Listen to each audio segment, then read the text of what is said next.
Welcome to my channel. Yan nga pala si Tin at si Arvin. Silang kasama natin sa vlog ngayon. Pupunta tayo sa 2773 kainan dito sa Maida, malapit sa Blue Mountains. At diyan kami uupo. Okay guys, we're here.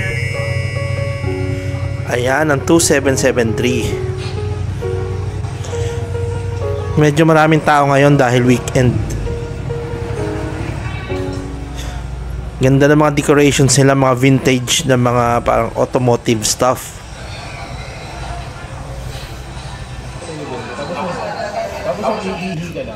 Tapos ito kami, tamang kwentuhan lang kung ano nangyari noong karang araw.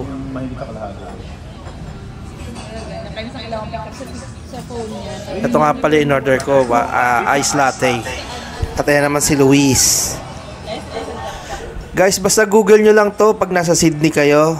2773, then makikita nyo na sa Google to. Yung sa mocha, yung drink kasama ko. Maganda dito guys, malapit sa mga trails. Tapos meron din silang bike trails dito. Tapos maganda yung mga buildings nila dito, parang mga old school buildings.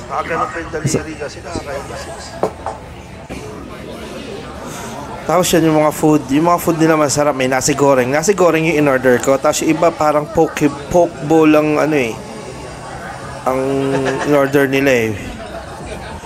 Tapos may nachos.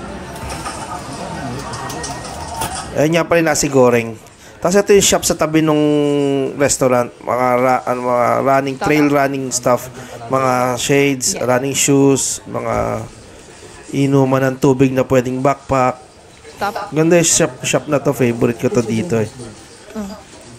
Name, hindi ko lang alam kung ano name ng shop eh. Kalimutan ko eh, yung name ng shop.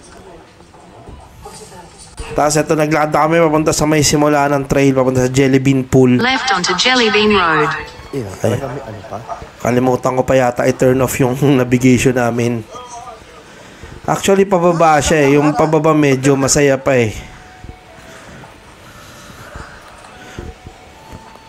Ayan guys, sinuot ko na yung shades kong bago. Tsaka sombrero, gara. Picture taking. Ayan guys, Jelly Bean Pool. Actually pag summer guys, pwede kayo maligo dito. Pero nagpunta kami parang malapit na matapos yung winter. Kaya medyo malamig. Medyo mahirap maligo. Dahil maninigas ka. Ayan, malinis yung tubig nila. Tapos yan, kita nyo naman guys, sobrang hindi gumagalaw yung tubig. Pero ano yan, mababaw lang yan. Kita nyo yung ilalim yan. Pag nandiyan ka. Hindi ko lang na-videohan.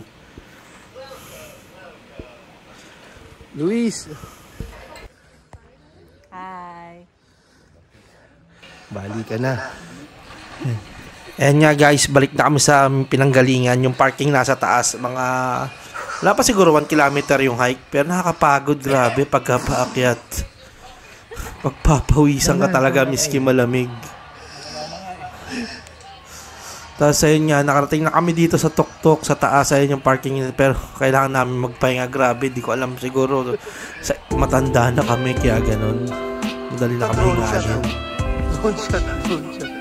At ayun guys, yan, medyo matagal kami dito na, ewan ko akong baka kasali na nahiga dyan o sila yung nahiga dyan.